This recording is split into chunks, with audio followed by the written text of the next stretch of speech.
우리 다 같이 사도신경으로 우리의 신앙을 고백하겠습니다. 나는 전능하신 아버지 하나님, 천지의 창조주를 믿습니다. 나는 그의 유일하신 아들, 우리 주 예수 그리스도를 믿습니다.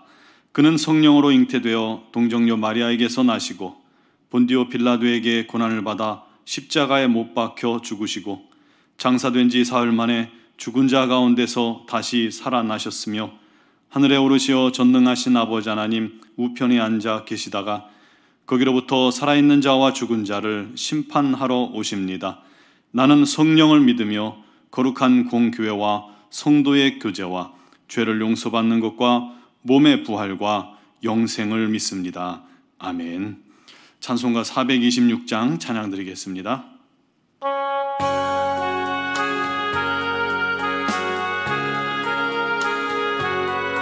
이 죄인을 완전케 하시옵고 마음속에 영원히 거하소서. 죄 가운데 빠졌던 몸과 마음을 흰 눈보다 더 이게 하옵소서. 눈보다 더욱 희어지게 보시소서. 정결케 하옵소서. 저 보좌에 앉으신 주 예수여, 이 몸 주께 드리니 받으소서. 내 마음과 지식도 드리오니 흰 눈보다 더 이게 하옵소서. 눈보다 더욱 희어지게 보시소서. 정결케 하옵소서. 그 상하신 발 아래 엎드려서 날 깨끗게 하시기 원합니다. 날 정결케 하는 피 믿사오니 흰 눈보다 더 이게 하옵소서. 눈보다 더욱 희어지게 보시소서. 정결케 하옵소서. 아멘. 오늘 우리에게 주신 하나님 말씀은 사도행전 24장 10절로 23절 말씀입니다. 봉독은 10절로 16절까지만 해드리겠습니다. 사도행전 24장 10절로 23절인데요. 10절로 16절까지 봉독하겠습니다. 총독이 바울에게 머리로 표시하여 말하라 하니 그가 대답하되 당신이 여러 해 전부터 이 민족의 재판장 된 것을 내가 알고 내 사건에 대하여 기꺼이 변명하나이다. 당신이 아실 수 있는 바와 같이 내가 예루살렘에 예배하러 올라간 지 열 이틀밖에 안 되었고 그들은 내가 성전에서 누구와 변론하는 것이나 회당 또는 시중에서 무리를 소동하게 하는 것을 보지 못하였으니 이제 나를 고발하는 모든 일에 대하여 그들이 능히 하나님 앞에 내세울 것이 없나이다. 그러나 이것을 당신께 고백하리이다. 나는 그들이 이단이라 하는 도를 따라 조상의 하나님을 섬기고 율법과 선지자들의 글에 기록된 것을 다 믿으며 그들이 기다리는 바 하나님께 향한 소망을 나도 가졌으니 곧 의인과 악인의 부활이 있으리라 함이니이다. 이것으로 말미암아 나도 하나님과 사람에 대하여 항상 양심에 거리낌이 없기를 힘쓰나이다. 아멘. 뉴스에 보니까 나라의 개각으로 말미암아 장관들이 바뀌게 되었습니다. 그러면 국회에서는 장관 후보자들에 대한 청문회가 곧 있겠지요. 여러분들도 그동안 많이 봐서 알겠지만 이 청문회를 하면 국회의원들, 특히 야당 의원들은 후보자들의 가족부터 시작해서 재산 형성 과정, 범법 사실들이 있는지 그 사람이 했던 말들을 다 뒤져서요, 과거를 샅샅이 뒤져서 그가 장관으로서 합당한 인물인지 따지게 됩니다. 그렇게 신상을 조사하기 시작하면요, 사실은 깨끗한 사람이 몇이나 되겠습니까? 그러니 거의 대부분은 국회의원들과 또 여론의 문매를 맞기 쉽습니다. 그래서 장관 후보직에서 사퇴해야 되네, 말아야 되네, 논란이 있는 것을 우리가 많이 볼 수 있었습니다. 또 의원들 중에 국정감사할 때나 어떤 청문회를 할 때 보면 굉장히 날카롭게 지적하는 사람들이 있죠. 또 막 질책도 하고요. 그러면 어떻게 되냐고 질책도 합니다. 그런데 입장이 바뀌어서 본인이 그 청문회의 당사자가 되면, 청문회를 받게 되면 연신 고개를 숙이고 거듭 사과하는 모습을 우리가 쉽게 봅니다. 다 똑같은 사람인 거죠. 그러니 대통령도 나라를 이끌 국무위원들이나 그런 분들을 선택할 때 얼마나 힘들겠어요. 정직하고 신실한 그런 인물을 찾는다는 게 결코 쉽지 않겠다라는 생각을 하게 됩니다. 저는 그 모습을 보면서 전부터 그런 생각했었어요. 우리 그리스도인들이 이럴 때 우리 진실하고 정직한 그리스도인들에게 큰 기회가 될 것이다. 우리가 정말 말씀대로 정직하고 진실하게 살아간다면 많은 그리스도인들이 마치 다니엘처럼 정부의 요직에 들어가서 그곳에서 빛과 소금이 될 것이다. 그렇게 생각했어요.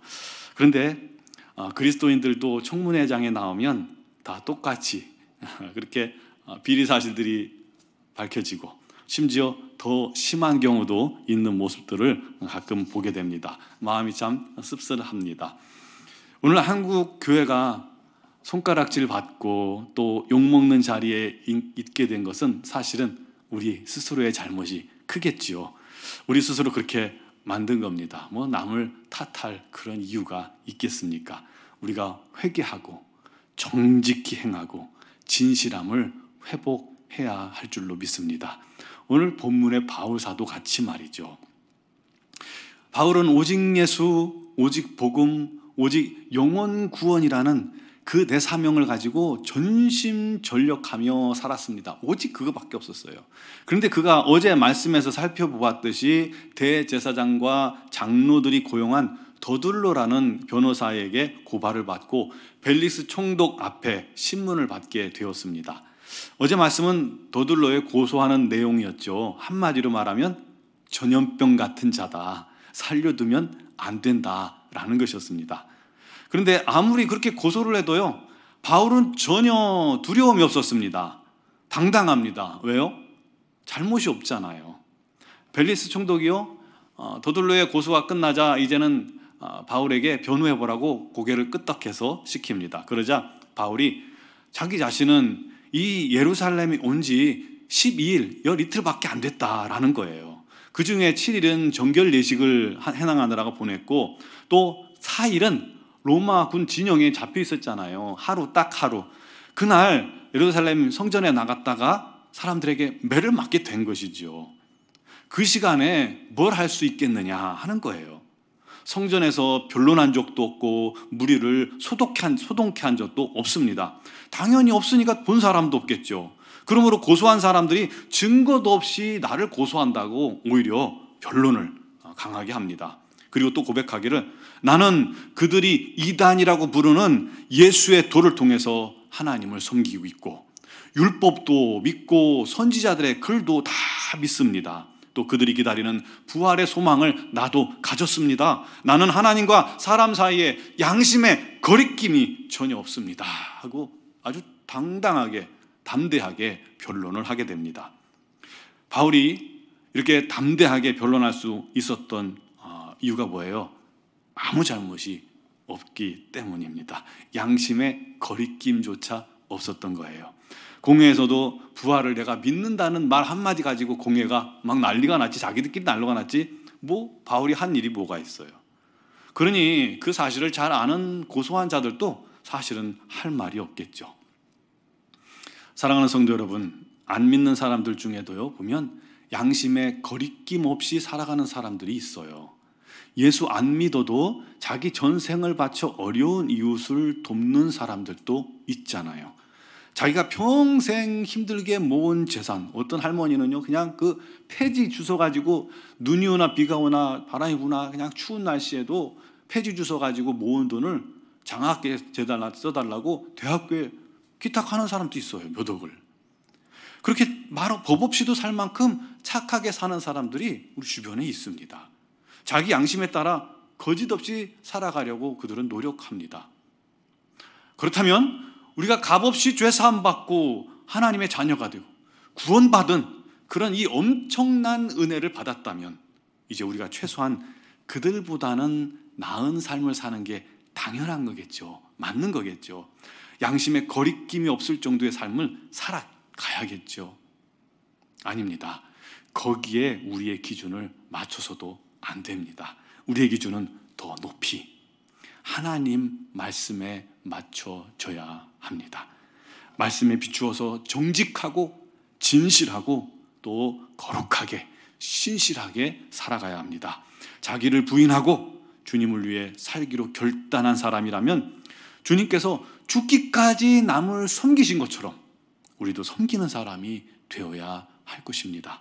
오늘 하루 진실하게 섬기는 그런 기회를 만드는 저와 여러분 되기를 간절히 바랍니다. 그게 왜 중요하냐면요, 이 대통령도 마땅히 인물을 찾을 수 없어서 고민을 하게 되듯이 우리 하나님께서도 하나님의 일을 맡아줄 인물을 찾기가 어려우시기 때문입니다.